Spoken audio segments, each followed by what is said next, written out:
Hello guys, one of our follower మనకి ఏంటంటే ఈ క్వశ్చన్ని ఫోటో పెట్టారండి. ఫోటో పెట్టి అన్న దీనికి ఆన్సర్ కావాలంటున్నారు. సో సింపుల్ అండి, ఏం లేదు. క్యూబాయిడ్కి సంబంధించిన క్వశ్చన్ ఇది. సో క్యూబాయిడ్ ఎలా ఉంటుంది ఇక్కడ బొమ్మ రూపంలో గీసాను చూడండి. క్యూబాయిడ్లో మనకి ఏంటంటే 3D మెన్సురేషన్కి సంబంధించింది. లెంత్ ఉంటుంది, బ్రెడ్త్ ఉంటుంది, హైట్ ఉంటుంది. ఓకేనా? సో అయితే క్వశ్చన్ని జాగ్రత్తగా అర్థం చేసుకుని స్టెప్ బై స్టెప్ దీన్ని సాల్వ్ చేయడానికి ట్రై చేద్దాం. సో వాడు ఏమంటున్నాడండి, length of the cuboid is 3 times. లెంత్ని ఇక్కడ ఎల్ అనుకుంటాను, బ్రెడ్త్ని విడ్త్ అని ఒకటే, బ్రెడ్త్ని నేను బి అనుకుంటాను, హైట్ని హెచ్ అనుకుంటాను. అయితే ఎల్ అంటున్నాడంట. ఎల్ ఏమంటున్నాడు, length of the cuboid is 3 times అంటున్నాడు. 3 టైమ్స్ అంటే 3 టైమ్స్ హైట్ అంటే 3h అండి. టైమ్స్ అంటే ఇంటూ మాట, మల్టిప్లికేషన్ లాగా చేయాలి. ఓకేనా? నెక్స్ట్ ఏమంటున్నాడు, the width of the cuboid is half of the some of it's height అంట. అంటే విడ్త్ అంటున్నాడు. విడ్త్ అంటే ఏంటి, బి. బి అంటే ఏంటి, హాఫ్ అంట. అంటే హాఫ్ అంటే 1/2. అది కూడా ఎందులోని sum of height and length అంట. అంటే sum of height and length అంటే హెచ్ ప్లస్ ఎల్ఏ కదా. ఆల్రెడీ నీకు ఇక్కడ ఎల్ వాల్యూ ఎంత తెలుసు. ఎల్ వాల్యూ ఇక్కడ ఎంత వచ్చింది నీకు, 3h వచ్చింది కదా. ఇప్పుడు ఆ ఎల్ ప్లేస్లో 3h పెడితే ఏమవుతుంది, 1/2 ఇంటూ హెచ్ ప్లస్ 3h కానీ రాసుకోవచ్చు కదా మనం. అప్పుడు ఇది ఏమవుతుంది, 4h/2 అవుతుంది. 2 1s are 2 2s are అంటే ఇది ఎంత వచ్చింది, 2h వచ్చింది.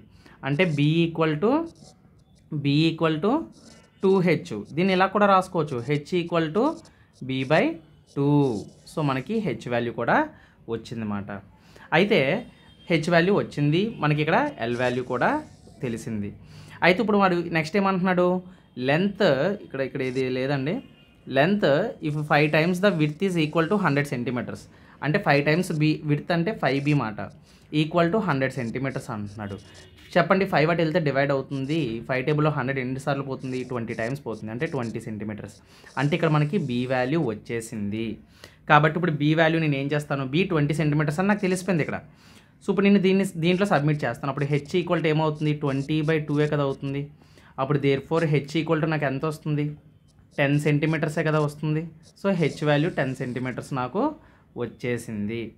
ఇప్పుడు నాకు లెంత్ కావాలి. లెంత్ ఎంత, 3h అని మనకు తెలుసు. హెచ్ వాల్యూ 10 వచ్చింది. కాబట్టి 3 × 10 చేస్తే ఎంత వస్తుంది, 30 సెంటీమీటర్స్ వస్తుంది. అంటే లెంత్ వాల్యూ కూడా నాకు వచ్చేసింది.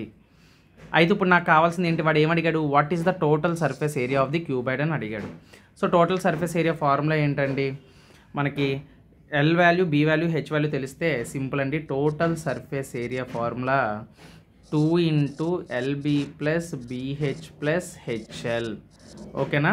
ఈ విధంగా చేయాలి. సో ఇప్పుడు చెయ్యండి. ఆల్రెడీ మీకు తెలుసు 2 × LB అంటే L అంటే 30 ఇంటూ B అంటే 20 ప్లస్ B అంటే 20 ఇంటూ H అంటే 10 ప్లస్ H అంటే 10 ఇంటూ L అంటే 30. ఓకేనా? ఇప్పుడు మల్టిప్లై చేయండి. 2 × 600 + 200 + 300 మొత్తం యాడ్ చేయండి. 600 900 1100. 2 × 1100. 2 × 1100 అంటే ఇప్పుడు ఇది ఎంత అవుతుంది, 2200 centimeter square. So option D is the correct answer.